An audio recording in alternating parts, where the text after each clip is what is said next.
สวัสดีครับวันนี้เราจะมาเจาะลึกเรื่องที่น่าสนใจมากๆที่อยู่ใต้เท้าเราในป่ากันนะครับก็คือแนวคิด Wood Wide Web คือไอเดียที่ว่าป่าเนี่ยมันไม่ใช่แค่ต้นไม้แต่ละต้นยืนอยู่เฉยๆแต่เหมือนเป็นชุมชนใหญ่ที่เชื่อมกันด้วยเครือข่ายใต้ดินซึ่งแนวคิดนี้ก็ได้รับความนิยมมากเลยนะครับแต่พอไปดูในเชิงวิทยาศาสตร์จริงๆเนี่ยกลับพบว่ามันมีทั้งความซับซ้อนและก็มีมุมมองที่ถกเถียงกันอยู่พอสมควรวันนี้เราเลยจะมาคุยเรื่องนี้กันครับค่ะจริงๆหัวใจสำคัญของเรื่องทั้งหมดนี้ก็คือความสัมพันธ์พื้นฐานมากๆที่เรียกว่าไมโครไรซานะคะมันเป็นการอยู่ร่วมกันแบบพึ่งพาอาศัยกันระหว่างเชื้อราในดินกับรากพืชซึ่งเกิดขึ้นกับพืชส่วนใหญ่เลยค่ะ 80-90% ทั่วโลกแล้วความสัมพันธ์นี้มันเก่าแก่มากๆมีบทบาทสำคัญจริงๆต่อระบบนิเวศบนบกมาน่าจะกว่า475ล้านปีแล้วค่ะ โห400กว่าล้านปีงั้นโครงสร้างพื้นฐานของเครือข่ายที่ว่านี่มันคืออะไรเหรอครับหลักๆเลยก็คือไมซีเลียมค่ะ มันเป็นเหมือนร่างแหของเส้นใยเล็กๆของเชื้อราที่เรียกว่าไฮฟาเส้นใยพวกเนี้ยมันสานกันอยู่ในดินเยอะมาก ลองนึกภาพนะคะว่าดินแค่หยิบมือเดียวเนี่ยอาจจะมีเส้นใยพวกนี้ยาวรวมกันได้เกือบเป็น100 เมตรเลย แล้วไมโครไรซาเนี่ยก็มีรูปแบบหลักๆอยู่2แบบที่ค่อนข้างต่างกันค่ะ อ๋อต่างกันยังไงบ้างครับแบบแรกเรียกว่า Ectomycorrhiza หรือ EM ค่ะ พวกนี้มักจะสร้างเหมือนปลอกหุ้มรอบๆปลายรากเอาไว้ จะเจอเยอะในป่าเขตอบอุ่นหรือเขตหนาว แล้วก็จะเก่งเรื่องการหาธาตุไนโตรเจนเป็นพิเศษ ส่วนอีกแบบคือ Arbuscular Mycorrhiza หรือ AM อันนี้เส้นใยจะแทงทะลุเข้าไปในเซลล์รากเลยค่ะ เข้าไปสร้างโครงสร้างข้างใน ชื่อว่า Arbuscules ไว้แลกเปลี่ยนสารอาหารกัน แบบ AM นี้จะพบได้ทั่วไปเลย โดยเฉพาะพวกทุ่งหญ้า ป่าเขตร้อน แล้วก็จะเก่งเรื่องการหาฟอสฟอรัสค่ะ อืมเข้าใจแล้วครับแบบหนึ่งหุ้มข้างนอกอีกแบบเข้าไปข้างในแล้วพอมีเครือข่ายเชื้อราพวกนี้มันเชื่อมต่อกับต้นไม้หลายๆต้นเข้าด้วยกันจุดนี้เองใช่ไหมครับที่ทำให้เกิดสิ่งที่เรียกว่าเครือข่ายไมโครไรซาร่วมหรือ Common Mycorrhiza Network ที่เรียกย่อๆว่า CMN ซึ่งก็น่าจะเป็นหัวใจของแนวคิด Wood Wide Web ที่พูดถึงกันก็ประมาณนั้นแหละค่ะ เครือข่าย CMN เนี่ยมันเปิดโอกาสให้เกิดการแลกเปลี่ยนทรัพยากรกันได้ คือพืชจะส่งน้ำตาลที่ได้จากการสังเคราะห์แสงให้เป็นพลังงานกับเชื้อรา ส่วนเชื้อราก็จะช่วยดูดซึมแล้วก็ลำเลียงสารอาหารสำคัญอย่างไนโตรเจนฟอสฟอรัสหรือแม่น้ำจากดินส่งกลับไปให้พืช แล้วที่น่าสนใจมากๆก็คือ มีหลักฐานว่าอาจจะมีการถ่ายโอนทรัพยากรพวกนี้ระหว่างต้นไม้ที่เชื่อมกันผ่าน CMN ด้วยค่ะ การถ่ายโอนระหว่างต้นไม้เหรอครับมันเป็นไปในลักษณะไหนครับมีกลไกอะไรควบคุมหรือเปล่าหลักการหนึ่งที่ใช้อธิบายก็คือ source sink ค่ะ คือทรัพยากรมันมีแนวโน้มจะไหลจากบริเวณที่มีเยอะหรือ source อย่างเช่นต้นไม้ใหญ่ที่ได้รับแสงแดดเต็มที่สังเคราะห์แสงได้เยอะ ไปยังบริเวณที่ขาดแคลนหรือ sink อย่างพวกลูกไม้ต้นเล็กๆที่อยู่ใต้ร่มเงา แต่เรื่องมันก็อาจจะซับซ้อนกว่านั้นอีกนะคะ ดูเหมือนว่า CMN เนี่ยอาจจะเป็นช่องทางส่งสัญญาณทางชีวเคมีบางอย่างได้ด้วย สัญญาณหมายถึงว่าต้นไม้คุยกันผ่านเครือข่ายนี้ได้เหรอครับมีงานวิจัยบางชิ้นที่ชี้ไปทางนั้นเหมือนกันค่ะ เช่น เขาพบว่าพืชที่โดนแมลงโจมตีเนี่ยสามารถส่งสัญญาณเคมีเตือนภัยผ่าน CMN ไปบอกต้นข้างๆได้ทำให้ต้นนั้นเตรียมตัวรับมือ หรือบางทีก็อาจจะใช้เครือข่ายในการแข่งขันกันได้ค่ะ คือปล่อยสารไปยับยั้งการโตของคู่แข่งที่เรียกว่าแอลิโลพาตีแต่มีอีกมุมมองหนึ่งที่ผมว่าน่าสนใจมากเลยนะครับคือการมองว่าเชื้อราเนี่ยไม่ใช่แค่ท่อส่งสารเฉยๆแต่เหมือนเป็นผู้เล่นคนสำคัญในตลาดชีวภาพใต้ดินที่คอยบริหารจัดการทรัพยากรเพื่อประโยชน์ของตัวเองด้วยคือแนวคิดที่ว่ามันร่วมมือกันอย่างเดียวอาจจะเอ่อมองง่ายไปหน่อยใช่ค่ะนั่นเป็นประเด็นที่สำคัญมากเลยมุมมองนี้จะชี้ว่า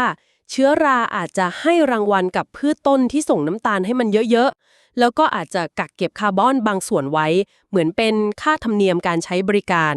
เพราะฉะนั้นสิ่งที่เราเห็นภายนอกว่าเป็นการร่วมมือกันเนี่ยจริงๆอาจจะเป็นผลพลอยได้จากการที่เชื้อราแต่ละชนิดพยายามจะเพิ่มความสำเร็จของตัวเองในระบบนิเวศที่ซับซ้อนมากๆใต้ดินก็ได้ค่ะ พอพูดถึงความซับซ้อนก็ต้องมาถึงประเด็นที่ดังมากๆเลย ก็คือสมมุติฐานเรื่องแม่ไม้หรือ Mother Tree ของดรซูซานซิมเมอร์ที่เสนอว่าต้นไม้ใหญ่เก่าแก่เนี่ยทำหน้าที่เหมือนเป็นศูนย์กลางหรือฮับเชื่อมโยงต้นไม้อื่นๆในป่าเป็นร้อยๆต้นเลย ใช่ค่ะ แล้วส่วนที่จุดประเด็นให้ถกเถียงกันมากที่สุดก็คือข้อเสนอที่ว่า แม่ไม้พวกนี้สามารถจดจำแล้วก็เลือกที่จะส่งต่อทรัพยากรให้กับลูกหลานของตัวเอง kin selection ได้ดีกว่าส่งให้ต้นอื่นที่ไม่ใช่ญาติ หรือแม้กระทั่งการเปรียบเทียบว่า CMN ทำงานคล้ายๆกับเครือข่ายประสาทในสมอง ซึ่งเป็นแนวคิดที่แบบจับใจคนมากๆ ครับ แต่แน่นอนว่าวิทยาศาสตร์ก็ต้องมีการตรวจสอบ แล้วก็มีบทวิเคราะห์สำคัญอย่างงานของ Karst และคณะในปี 2023 ที่ออกมาท้าทายข้อสรุปบางอย่างที่โด่งดังเกี่ยวกับ Wood Wide Web อย่างจริงจังเลยเหมือนกันนะครับ ถูกต้องค่ะ มีการตั้งคำถามในหลายประเด็นเลย อย่างเช่น ความแพร่หลายจริงๆ หรือความเสถียรของ CMN ในสภาพป่าธรรมชาติเนี่ย ว่ามันต่อเนื่องและคงทนแค่ไหนกันแน่ เพราะการพิสูจน์ในภาคสนามมันยากมากๆ แล้วก็อาจจะเปราะบางขาดง่าย หรือปริมาณสารอาหารที่วัดได้ว่ามีการถ่ายโอนผ่าน CMN จริงๆ เนี่ย ก็มักจะน้อยมาก จนอาจจะไม่มีนัยสำคัญทางชีวภาพต่อการเติบโตของพืชที่รับปลายทางก็ได้ ส่วนเรื่องการจดจำเครือญาติหรือ kin selection อันนี้ก็ยังขาดหลักฐานเชิงประจักษ์ที่หนักแน่นมากๆจากการทดลองในป่าจริง แล้วก็เรื่องการส่งสัญญาณเตือนภัยก็ยังมีการถกเถียงกันอยู่ค่ะว่ามันผ่าน CMN จริงๆ หรืออาจจะเป็นช่องทางอื่นเช่น ผ่านอากาศหรือสารเคมีในดิน อืมการถกเถียงพวกนี้ก็สะท้อนให้เห็นถึงความท้าทายนะครับในการศึกษาธรรมชาติที่มันซับซ้อนมากๆแบบนี้ คือระหว่างการมองภาพรวมกับการพยายามเจาะลึกกลไกทีละส่วน ค่ะ แต่ถึงแม้จะมีการถกเถียงในรายละเอียดปลีกย่อยเหล่านี้อยู่นะคะ สิ่งหนึ่งที่นักวิทยาศาสตร์ส่วนใหญ่เห็นตรงกันมากๆก็คือ บทบาทพื้นฐานที่สำคัญอย่างยิ่งยวดของความสัมพันธ์ไมโครไรซาโดยรวม ต่อสุขภาพและความยืดหยุ่นของระบบนิเวศ ไม่ว่าจะเป็นเรื่องการช่วยให้พืชทนแล้งได้ดีขึ้น การช่วยดูดซับสารอาหาร การต้านทานโรค การสร้างโรงสร้างดินที่ดี การกักเก็บคาร์บอน และก็การส่งเสริมความหลากหลายทางชีวภาพ อันนี้เป็นเรื่องที่แบบไม่มีใครโต้แย้งเลยค่ะ และสำคัญมากๆจริง ๆ ครับ แล้วความสำคัญที่ไม่ถูกโต้แย้งนี้ มันนำไปสู่อะไรได้บ้างครับ โดยเฉพาะในแง่ของการจัดการป่าไม้ครับ มันก็ชี้ให้เห็นชัดเจนเลยค่ะว่า วิธีการทำไม้แบบเดิมๆ เช่น การตัดโค่นทั้งผืนป่า หรือการปลูกพืชชนิดเดียวซ้ำๆกันเนี่ยมันเป็นการทำลายเครือข่ายใต้ดินที่สำคัญนี้ไปอย่างน่าเสียดาย ดังนั้นแนวทางที่ยั่งยืนกว่าก็ควรจะต้องคำนึงถึงเรื่องนี้มากขึ้น เช่น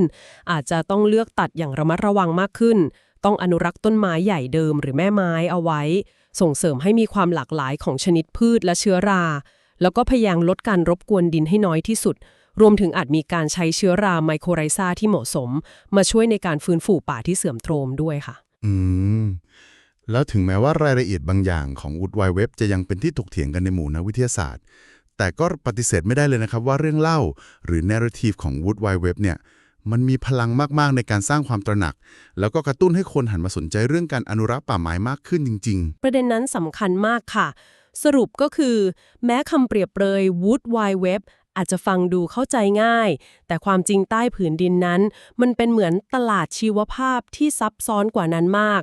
ซึ่งความสัมพันธ์ระหว่างพืชกับเชื้อรานี้ มีความสำคัญต่อระบบนิเวศโดยรวมอย่างมหาศาลจริง ๆ ค่ะ ส่วนข้อถกเถียงทางวิทยาศาสตร์ต่างๆ ก็ถือเป็นกระบวนการปกติและจำเป็นนะคะ เพื่อให้เราเข้าใจธรรมชาติได้มั่นยำและลึกซึ้งมากยิ่งขึ้นค่ะ ๆ ครับ สุดท้ายนี้ก็อยากจะฝากให้ลองคิดตามกันดูนะครับว่า ถึงแม้ต้นไม้อาจจะไม่ได้พูดคุยกันในความหมายเดียวกับที่มนุษย์เราเข้าใจ แต่การเชื่อมโยงที่ซับซ้อนมากๆใต้ดินแบบนี้ มันกำลังบอกอะไรเราเกี่ยวกับธรรมชาติของการพึ่งพาอาศัย ความสัมพันธ์ และความยืดหยุ่นในโลกของสิ่งมีชีวิต